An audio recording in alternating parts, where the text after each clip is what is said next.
Assalamualaikum warahmatullahi wabarakatuh. Sugeng enjang pinaringan berkah. Alhamdulillah teman-teman ketemu lagi di channel YouTube Ridwan Jogja. Semoga semuanya dalam kondisi sehat walafiat. Dari landscape-nya mungkin teman-teman bisa menebak ya, saya sedang ada di mana. Coba kameramen di zoom dulu.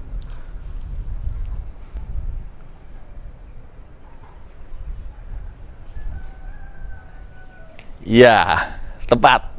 Saya sedang berada di Bali, teman-teman. Ini beberapa hari menjelang perhelatan besar yang akan dilaksanakan di Bali, terutama di kawasan Nusa Dua.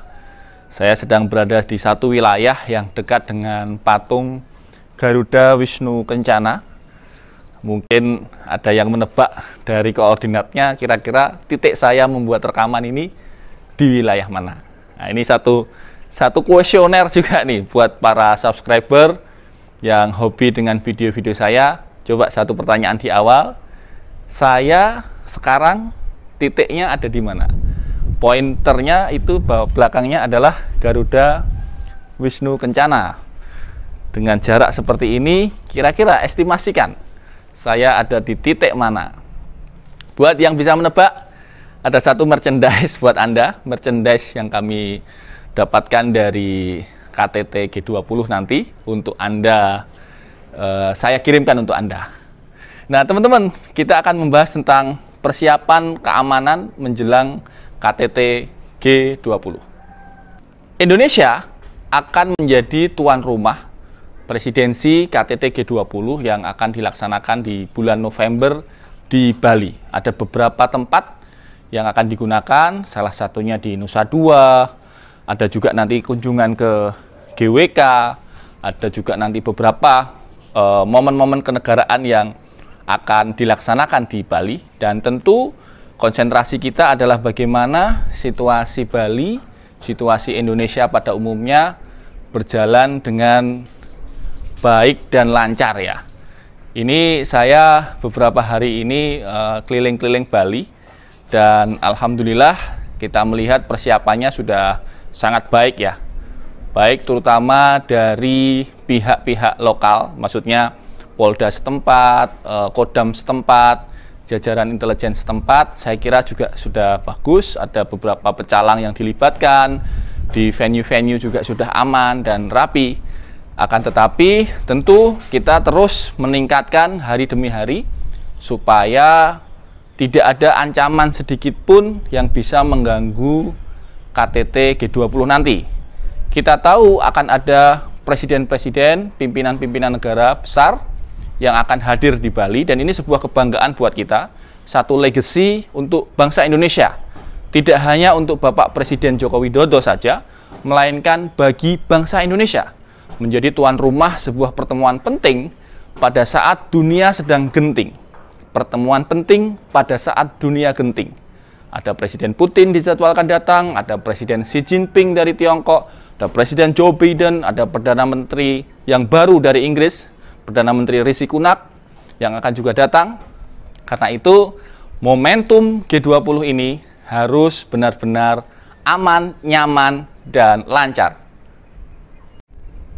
Kita tahu setiap kepala negara pasti mempunyai yang disebut dengan advance team ya. Artinya apa? Dari pihak misalnya Amerika Serikat ada Secret Service yang memastikan bahwa kunjungan Joe Biden akan lancar dan aman tanpa gangguan. Ada tim advance yang sudah terbang dari Washington ke Denpasar. Demikian juga Xi Jinping, ada pasukan pengamanan Presiden Tiongkok yang juga mempunyai advance team. Jangan sampai ada indikasi sekecil apapun yang membuat mereka mengurungkan niat untuk hadir. Yang ketiga misalnya dari Inggris, tentu saja MI6 ya, intelijen Inggris, saya meyakini mereka pasti juga sudah melakukan operasi tertutup di Bali, memastikan Perdana Menteri mereka yang baru ketika ke Indonesia nanti akan aman tanpa gangguan. Nah, tentu saja ini membutuhkan partisipasi semua pihak ya. Mulai dari yang sederhana, misalnya dari bandara. Tentu saja di sana membutuhkan konsentrasi maksimal dari pihak Airnav ya, Air Navigation, terutama Airnav cabang Denpasar yang mengatur traffic perjalanan pesawat-pesawat negara itu, pesawat-pesawat negara dari luar itu.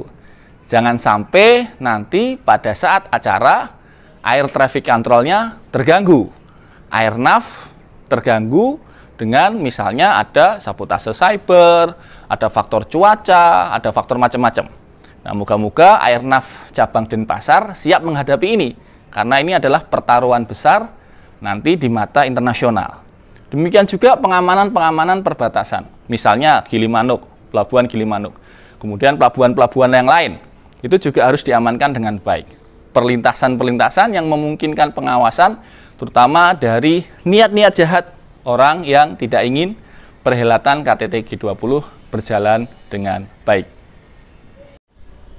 Beberapa ancaman yang harus ditangkal segera, harus diantisipasi segera adalah kemungkinan sabotase penerbangan satu. Kedua, kemungkinan terjadinya ancaman terorisme, baik terorisme dalam bentuk aksi maupun terorisme simbolik. Apa itu terorisme simbolik? Terorisme simbolik misalnya membentangkan bendera ISIS atau melemparkan sebuah bendera ke tengah-tengah delegasi. Ini harus diwaspadai. Yang ketiga, aksi demonstrasi yang mengarah kepada anarkisme. Misalnya penolakan KTT G20, kasus-kasus lingkungan hidup, dan sebagainya. Yang keempat, misalnya kasus dalam negeri. Masing-masing delegasi kan mempunyai problem dalam negeri. Misalnya, Tiongkok punya problem dalam negeri dengan Taiwan dan kelompok Falun Gong. Jangan sampai ketika nanti delegasi Tiongkok datang, ada demonstrasi membentangkan spanduk Falun Gong, Falun Dafa, atau membentangkan spanduk Merdekakan Taiwan. Itu berbahaya, membuat Tiongkok akan kembali pulang, nggak jadi datang, dan akan mempermalukan Indonesia. Demikian juga misalnya delegasi India, ada permasalahan internal di India, delegasi Amerika, dan seterusnya. Jadi saya kira teman-teman, buat yang nonton video ini, terutama bagi para pejabat, pihak-pihak aparat yang terlibat, masih ada waktu. Insya Allah beberapa hari ini kita maksimalkan semuanya, kita maksimalkan komunikasi dengan semua pihak, maksimalkan arus informasi yang masuk, sehingga Presiden mendapatkan laporan yang tepat, laporan yang akurat, sehingga KTT G20 berjalan lancar, baik dan aman. Tentu saja bagi kewibawaan dan kebanggaan bangsa Indonesia.